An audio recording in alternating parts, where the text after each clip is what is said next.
But I started my career at Southwest Airlines in 1989.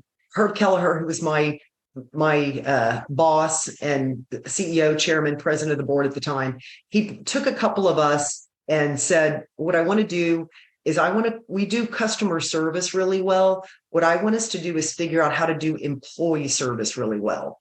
And to me, that was the precursor to culture, is that employee service. We didn't, at that time, company culture wasn't really in anybody's vernacular. Welcome to Authentic Energy, a podcast dedicated to getting to the bottom of what it means to be your true, authentic self at work. I am your host, Wendy Brand, a former corporate executive turned transformation coach. Let's take this learning journey together as I meet with guests weekly to learn how they've managed, or not managed, to find the elusive boundaries and success in their career and what it really means to find balance. Welcome back to the podcast. I am so happy that you're here.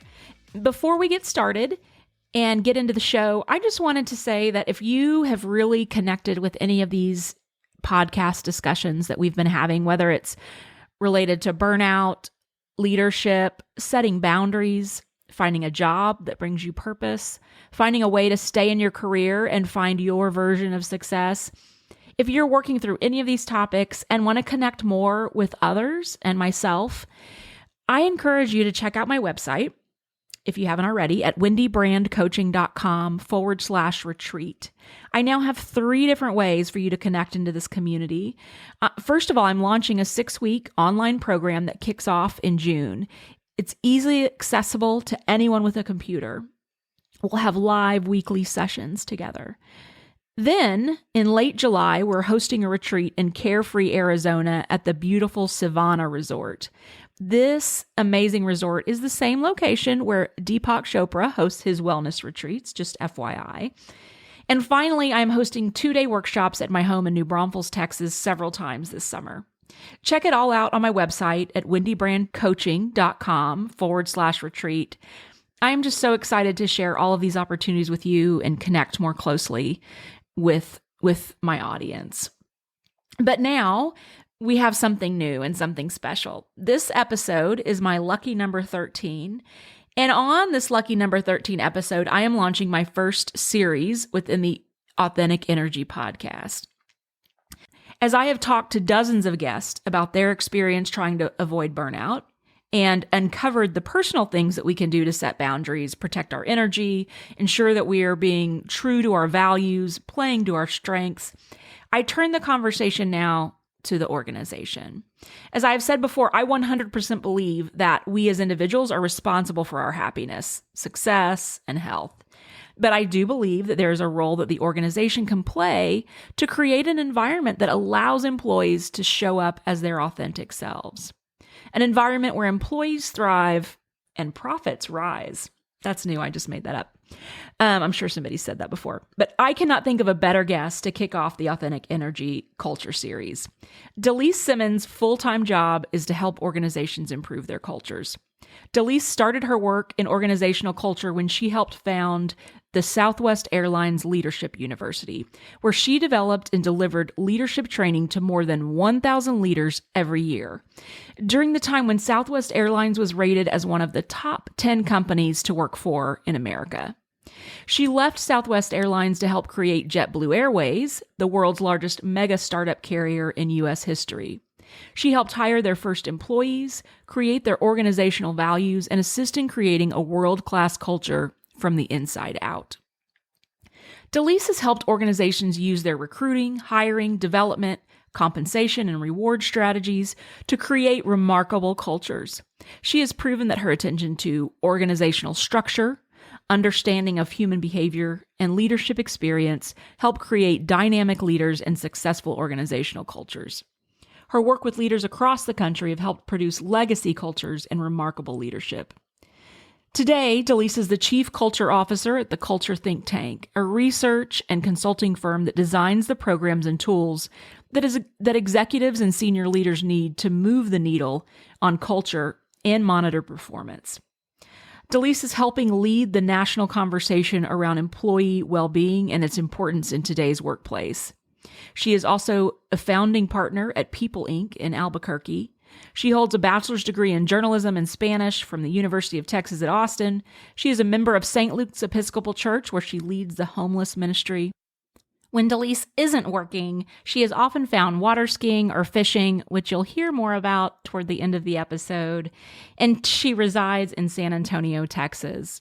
So without further ado, let's kick off this culture series with Delise Simmons. Delise, thank you so much for joining us. I'm so excited to have you on the podcast today. Why don't you take a minute and kind of tell us about where you started in your career and where you are today? My career, I've been asked, how did I get into what I do? How did I get into this work around culture? I have been working in the area of culture for the past 30 years, largely to a small audience until COVID hit. The organizations that were talking about culture, 25 years ago, 20 years ago, or either those organizations that were really good and wanted to get better, or were really terrible and needed some remedial help. But I started my career at Southwest Airlines in 1989, and it was very serendipitous. I didn't study to go into human resources. Graduated from college, took my first real job at Southwest, got moved into the human resources department pretty quickly, and I was given a great opportunity early on. I don't know that they would have given me this opportunity now, because people are just smarter and know more than they did then. But Herb Kelleher, who was my boss and CEO, chairman, president of the board at the time, he took a couple of us and said, what I want to do is we do customer service really well. What I want us to do is figure out how to do employee service really well. And to me, that was the precursor to culture, is that employee service. We didn't, at that time, company culture wasn't really in anybody's vernacular. So what's employee service look like? So we had a year to go scour the country. There's no internet. We're going to the library, looking up names of companies and looking in the yellow pages, which a lot of your listeners won't even know what that is. But to try to find what companies are out there doing this employee service the best, which is, again, what culture is. We came back and we created the Southwest Airlines Leadership University. At the time, it was called the University for People. And I got the chance to run the university for the better part of 10 years, where we wrote curriculum. We trained about 1,000 leaders a year, and really worked on how leadership influences culture. And specifically at Southwest, you had a unique situation where Herb was such a cult of personality.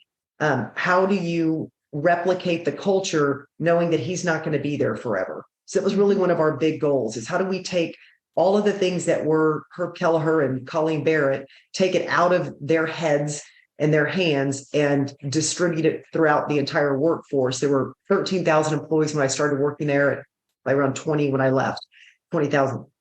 I left in 1997. A couple of us were invited to create a startup carrier, and from scratch. And we were a little bit nervous about it. We were actually very nervous about it. So we went to Herb and just said, here's the deal. We've been invited by a guy to create a startup carrier that is going to go head to head against Southwest. But what do you think? And his eyes just lit up. He's like, oh, you got to do it. To start an airline is the coolest thing. You've got to do it. And then he kind of, smiled wryly at us and said, and if I can't compete with you, then I shouldn't be in this business anyway. So we left, and 2 years later, we launched JetBlue Airways out of JFK, and it was the largest mega startup carrier in commercial aviation history. It was because the guy who started it, David Neeleman, just had a ton of money, great ideas, and is an aviation aficionado. He was at Southwest. Before that, he was at a little small carrier out of Salt Lake City. And then he went and started WestJet in Canada. He started Azul in South America, and he just started Breeze. So he is, he has an impressive aviation pedigree. Yeah. So that's my story. Wow, Delise. I mean, of course, Southwest Airlines is equated with good culture, right? But I guess I hadn't really thought of it like that's where culture started. I mean, the fact that he had the foresight to think about employee service like customer service. I mean, that's employee experience, employee engagement. What we think about today is, in creating, really understanding what the employees need and want, and how to be that for them as a company. And so how did you parlay that work into what you're doing now? The group that left Southwest that created JetBlue, we created a consulting firm in order to do the work that we were doing, and we've been doing it ever since. We got noticed because of the work at JetBlue, and if you've never flown on JetBlue before, we did things differently. We questioned the premise every opportunity we got.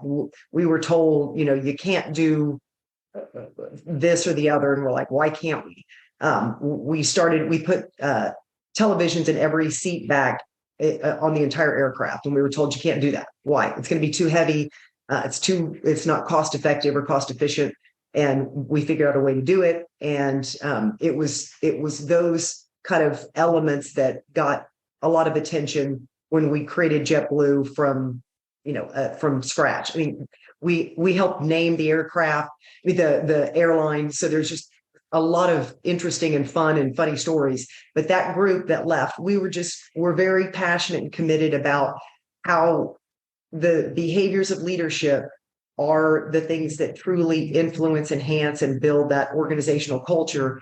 And it's kind of, it's akin to, I like to liken it to physical fitness. If we talk about the things that create physical fitness, most people can answer. If I were to say, what are the 5 things you need to do to create good physical health?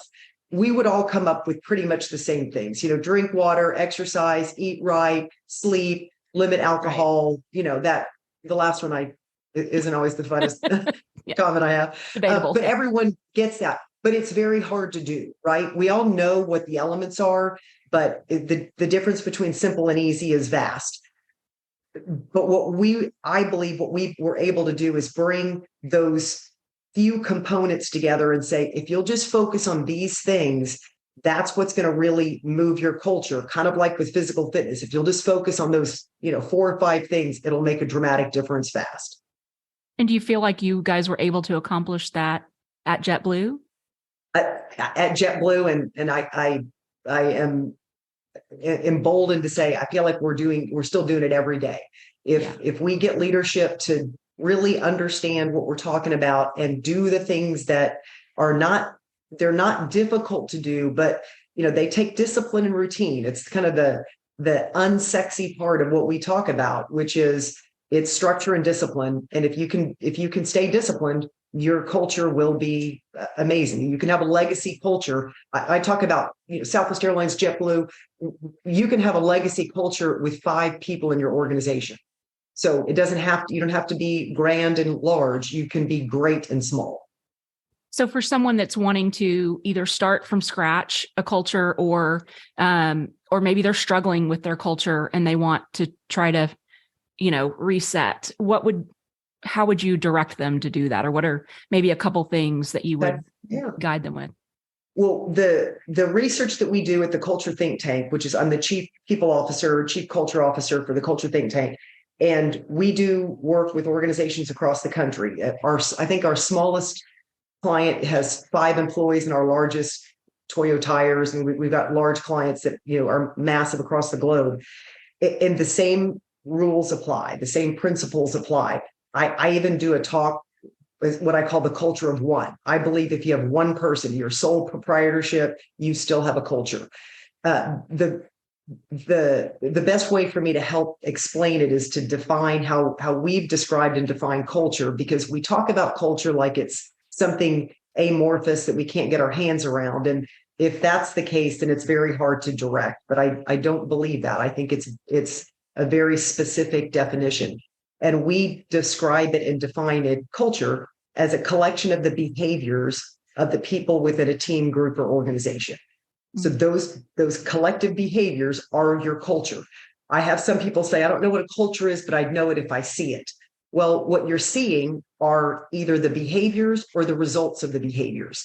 You walk into an organization and you can feel the as you walk in, the way that the employees treat or behave with their environment. Is it nice? Is it, how is it, how they decorated it? So even that is a behavioral manifestation of what they've done, right? And then the way we're greeted, the way we're brought in, the way employees are treated. So all those behaviors, all those small little, what I call culture points, where the organization intersects with the employee or the organization intersects with the customer, is a culture point. It's a point for us to improve and enhance that culture through behaviors. So if I was working with a client to say, how do we, and I don't think you can build a culture exists, right? Whether you've done something to work on it or not, every organization has a culture, some by design, some by default. If I want to look at what my culture looks like currently, we have a tool that we call a culture snapshot. It's 5 questions, and it gives you a culture score. It gives you a well-being score, the well-being of your employees. It gives you an anxiety rating. I can go on for days about what we're seeing in terms of anxiety in the workplace right now, and its devastating effects on culture and performance. And it also gives an action plan. So we do a diagnostic, but if you don't do that, what I would look at is, what are the behaviors right now that are working to enhance performance for our employees and our customers, and what are the behaviors that are detracting from that? And what I want leadership to do is to really amplify those behaviors that they want to see more of, communicate them, reward to them, recognize them, talk about them. And then those behaviors that we don't want to see, that we want to squelch those, then do that. Minimize those behaviors. Don't amplify them in any way. And suddenly your culture starts to coalesce around these behaviors. Now, if we want to anchor those behaviors in your organization so that they really stick, then the best place to anchor them is with your organizational values. So we've been doing organizational values work for, since the 1980s. And when I talk to groups and I ask how many of your organizations have values, most all of them, have written values. Again, all organizations have values, just like they have culture. But how many of you have written your values out? Most 80% will say yes. And then I ask the follow-up question, how many do you feel like those values and behaviors really matter? They're part of your organization. They're part of how you make decisions, how you treat each other. Maybe 20% of the 80% say yes. So there's still so much work to be done. So if you've done work around what are your organizational values, great. If you haven't identified behaviors that go with those values, then they're kind of not, they might not be meaningless. They might be meaningless, but at the very least, you haven't turned them on. So if we want to flip the lights and really turn those values on, we put behaviors beneath them, and then that's what our culture coalesces around. That becomes our culture. That makes sense. It's why I talk about Southwest as often as I do. Even, they had a little stumble here not too long ago, and there's a lot of reasons that we can go into detail about why it happens and why it happens to Southwest specifically. But that snafu notwithstanding, I talk about Southwest because it's such an obvious correlation between one of the values that they have, which is about having fun, taking your work seriously, but not taking yourself seriously. That's a core value of Southwest. The behavior that we see as the flying public is generally flight attendants who are having fun. They're singing the safety announcements. They're being jocular and fun with passengers as they get on board. So that's a behavioral manifestation of a value. Now, we have to make sure that if we're going to have fun as a value, that we give it some behaviors, because as you can imagine, fun has a lot of different tentacles, and it can run amok if we don't define it and define it behaviorally. But if I understand as an employee, this is what this organization is about, I might either be attracted to come work there, which means I would be a good culture fit, or I might be repelled from going to work there, which is good because you wouldn't have been a good fit anyway. The stronger that we can coalesce around who we are, what we're about, what we believe in, how those behaviors manifest themselves, we attract customers for life, we attract employees for life, we become more profitable because our employees stick around, they believe what we're selling and they're bought into it. And again, I'm talking about the big aviation companies. It's the same thing if you run a mom and pop popsicle stand. It doesn't matter. Right. Yeah. That makes complete sense. So when you see negative behaviors or, a culture that may be turning sour, what are some of the behaviors that you would see? Well, yeah, there are toxic cultures all over the place. And we can generally bring it back to, what does leadership value? Now, when give that, I give the definition of culture a lot, the collection of the behaviors of the people within a team, group, or organization. In that definition, by that definition, what it suggests is it's not really leadership's responsibility. The culture isn't. Now, it's leadership's responsibility to help lead the culture. The culture, though, is going to exist. It's very egalitarian. Everyone participates in the culture. If it's a collection of behaviors, it's a collection of all of our behaviors. But as we know, leadership is tip of the spear. And if leadership can get away with it, then it trickles down and everyone thinks they can get away with it. So right. I believe that the most toxic cultures that we see it's narrowed down to the arrogance of leadership.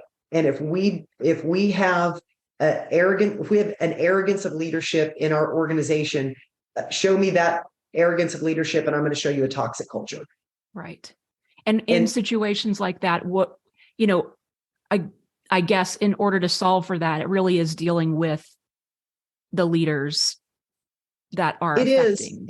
And depending on how large the organization is, I talk to plenty of managers and say, you can create your own culture in your department.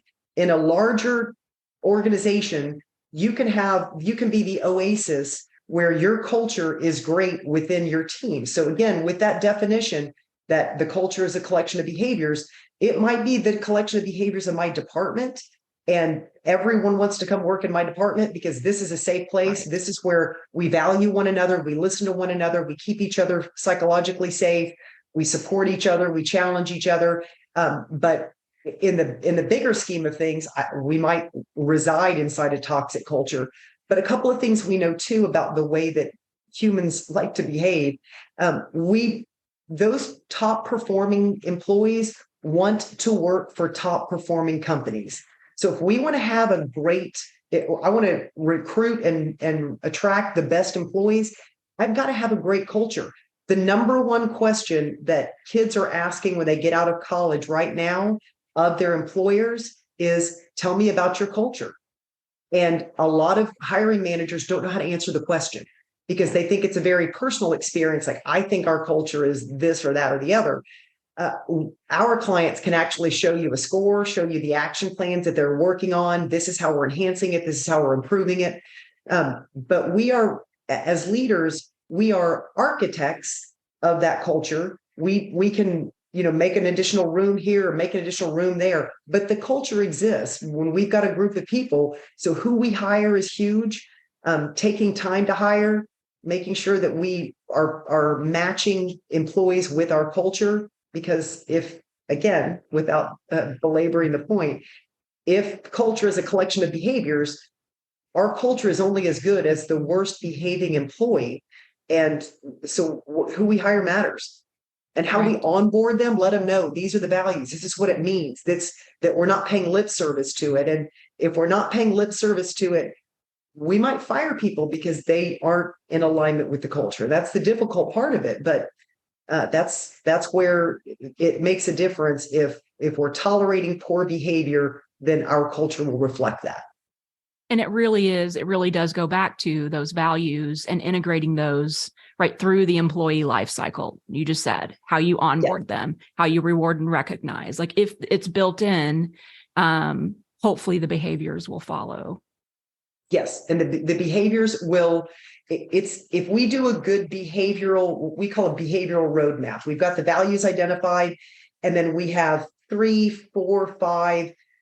It's not an exhaustive list of behaviors, but if I say integrity to a group of 20 people, there are 20 different understandings of what does integrity mean. So I want to know in my organization and in our context, what does integrity look like behaviorally?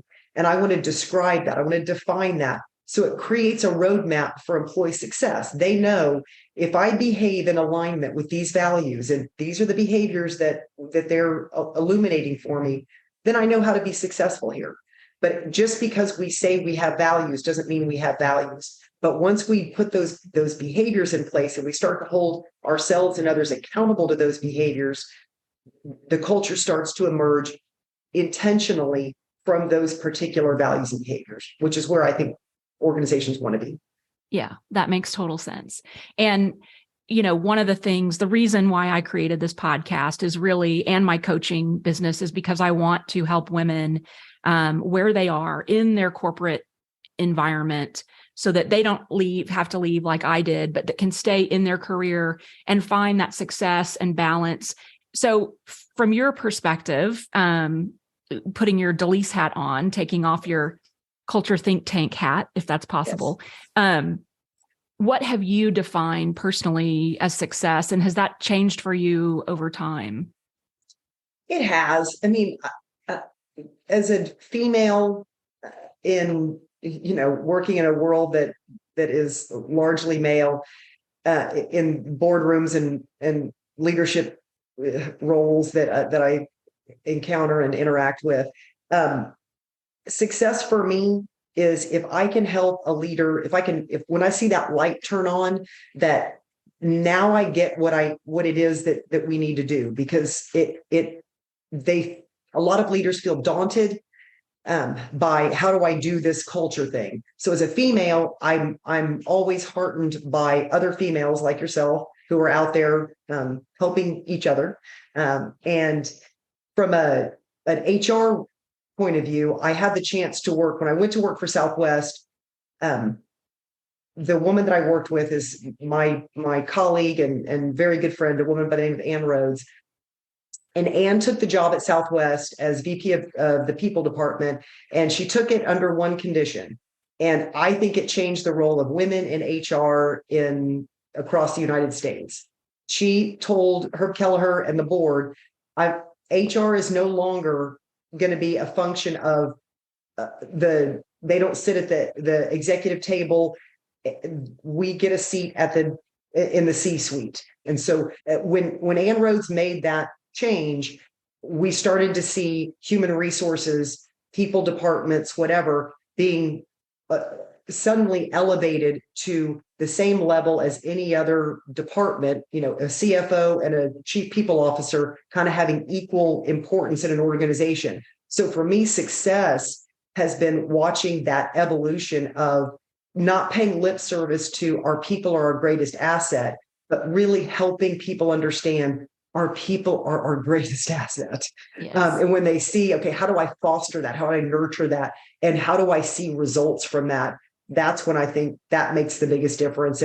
Yeah. And I think I've been playing a lot with, how do you define success? And it's different for everybody. But something I came across yesterday, I was reading that Atomic Habits by James Clear. I don't know if yes. I've read it, yes. Yes. But he talks about, who do you want, really thinking about when you set goals, who do you want to become, not necessarily what do you want to achieve? And so thinking of it, if I now think about success for me, it's not what do I want to be, like a chief people officer or VP of learning and development. It's who do I want to be? I want to be someone that helps other women succeed. And so whether that is in a chief people officer or VP of learning and development, or as a coach, that doesn't matter, but it's who I can become. That I think that is, really what success is about. And I think that's how you've just defined it as well for yourself. It's really watching that evolution of, HR leaders at the table, and helping others to achieve that, I think. And I think what happens is people are, and I'm going to speak in generalities, my experience is largely people aren't in love with their jobs. Okay. So if you think about what they want to become, generally what they tell you is what they don't want. And when without getting, super weird here, but I do believe strongly that what we focus on manifests, right? Yes. So you hear stories all the time about a kid, a person driving down a highway, and there are, 4 trees and 2 telephone poles and a lot of empty space, but they run into the tree or they run into the telephone pole because that's what they were looking at. So what they looked at is what they steered into. Mm, And I think that's a metaphor for life. I think if yeah. I'm focused on the bad and how much I don't like it, I'm going to keep running into that pole every single time. But if I look at where I want to go versus where I don't want to go, like, what do you want to do? I don't know. I want to get out of this job. I hate this job. I don't like my life. I don't like you just mired yourself in it. Yeah. And organizationally, I think the same thing. What do we want? What's possible for us as leaders? What's possible for us as an organization? Let's go. Yeah. Yes. I love it. Awesome. Well, Delise, tell me a little bit about how you prioritize things that are important to you. So now I know you are always busy. We've known each other for a long time. Yes. But how do you prioritize things that are important to you and make sure that as you are coaching and consulting and leading, that you are keeping true to what is important to you? It's a good question. I'm an entrepreneur and I have been for the entirety of my life. And so a couple of things. My life, my work life, things they ebb and flow, right? So I can be so busy that I can't pay attention, and I can, be a little nervous, like, where's my next client going to come from? So one of the things that I like to talk to people about is balance. I don't think balance happens on the daily. I don't even think balance happens on the weekly. I think this work-life balance phenomenon that we talk about needs to be looked at in a very elevated way. So do I have balance every day? No, I don't. Some days they are way off kilter. But if I look back and say, okay, Tuesday, Wednesday, Thursday, I was buried, but Friday I took off and went fishing and whatever else I love to do. What I do personally, and it's going to sound really silly, and especially for somebody who travels a lot, because I do, but when I'm home, I have 6 little glass jars and they sit next to a big glass bowl of change. And on those glass jars are written, one says faith, one says family, one says friends, one says fitness, one says fun, and one says finances. And throughout the course of the day, week, month, when I do something intentionally that I like, that is filling that jar, I take one of the coins and drop it in the jar. So I get that kind of primal part of my brain that likes to be rewarded and hear the clink. It gets rewarded. And then as I look over time, I see which jars are filled and which jars are empty. So it's a physical manifestation of how I'm living my life. And I can tell, my friend's jar right now is a little on the light side because I just haven't had that much time. I've been traveling and working, and so I can look at that and say, hey, you need to go call some friends, go do some things. And it helps me to be able to see that physically. I love that. It's the wheel of life brought into a physical realm, right? I was just talking to another guest about this recently and said that when I was still in my previous job, I had done the wheel of life, and it really was kind of one of the things that woke me up a little bit, that everything else was fine except for personal relationships and fun and entertainment. Like those were zero. Like I was doing nothing fun and I have friends, but I was just so heads down with work. And it's such a good point that really finding, that's a way to look at balance. That's a beautiful physical way. And you see it, cool. you literally see it. And then I can do an inventory of myself and say, where am I feeling particularly empty or unfulfilled? And then I look at those jars and say, there you go. The faith bucket isn't filled up. The fun bucket isn't filled up.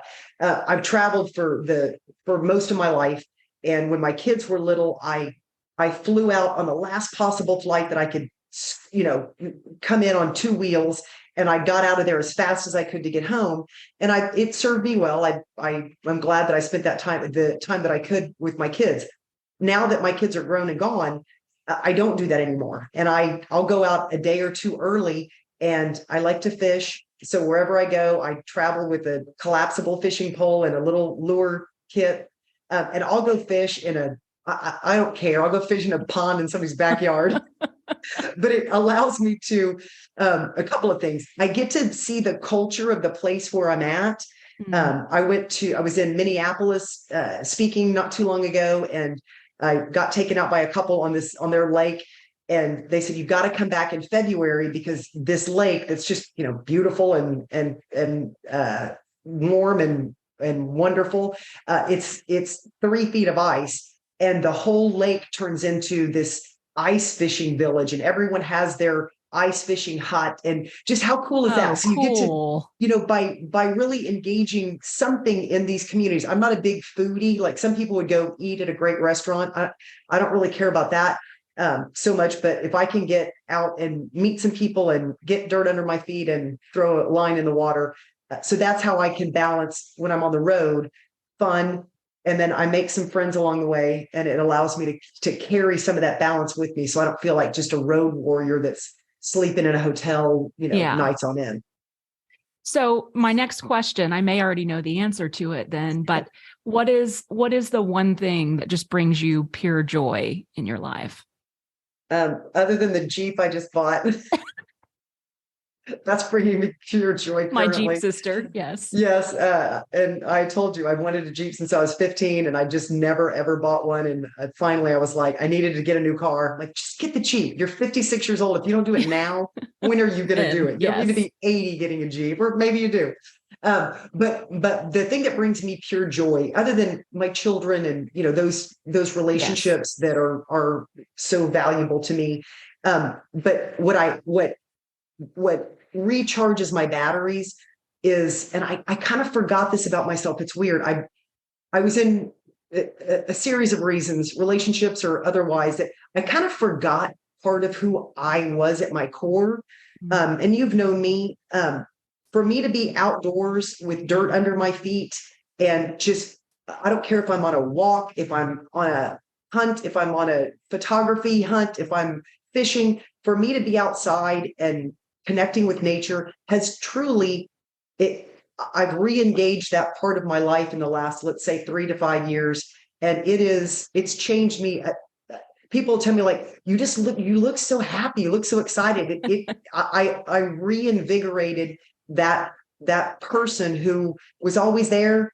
And, it's probably bringing part of my dad back to life with me. Yeah. And that's the part of my life that I look the most forward to. Yeah. And the fishing fits into that. I can see that it all kind of, yeah. And my goal is to fish all 50 states. Now I pray that I'll get there, but I started it last year when I started traveling, when COVID, when the world opened back up. I just said, I'm going to fish all 50 states, but I didn't allow any state that I fished like as a kid to count or whatever else. So last year I fished in 12 states, and this year I think I have 12 on the docket. So I'm super excited about that. Yeah. So just, something fun to look forward to, and then to seek out a state that I haven't been to go fishing. So I'm looking at you, Alaska, pretty hard.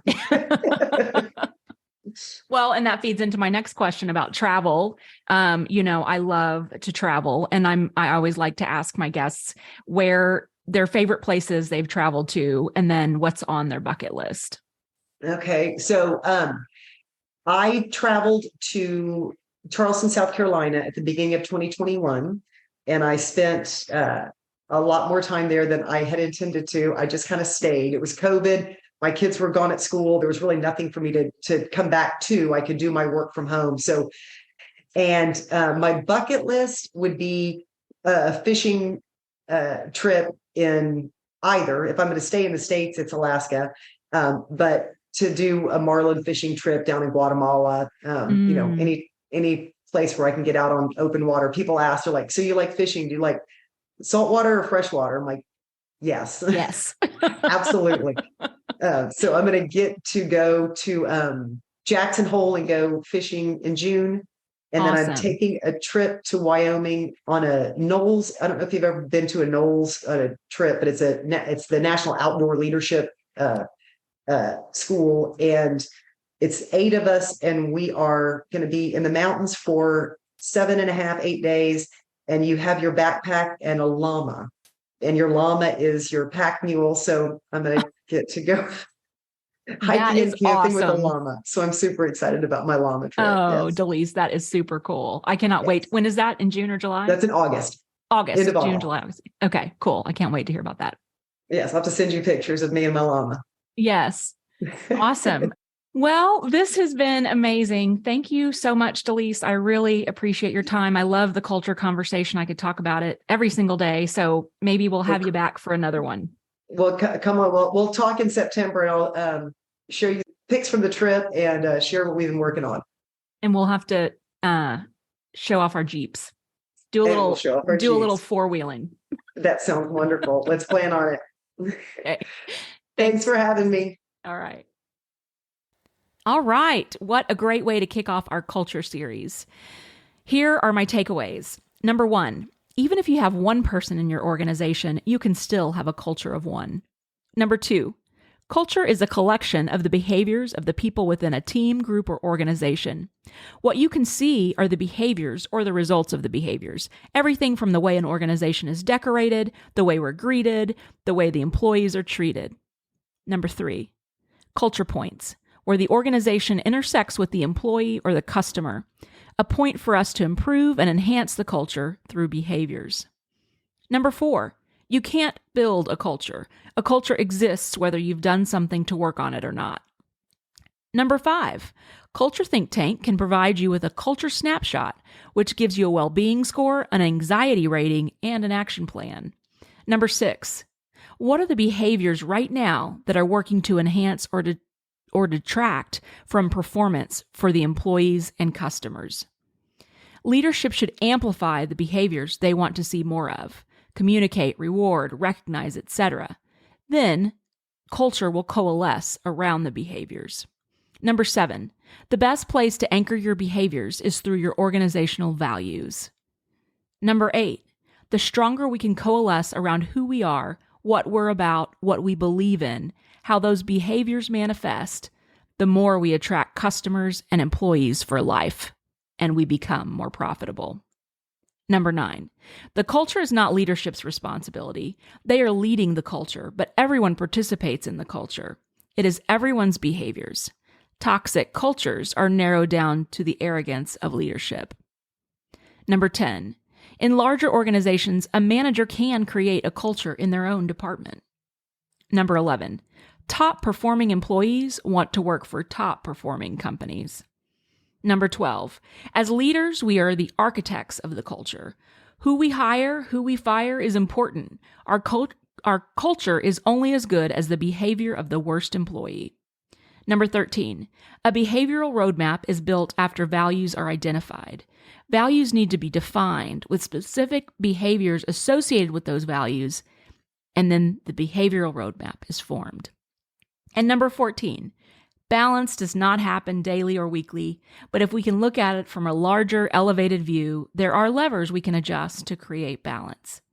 If you want to have further conversations with Delise, you can reach her at dsimmons, SIMMONS, at theculturethinktank.com.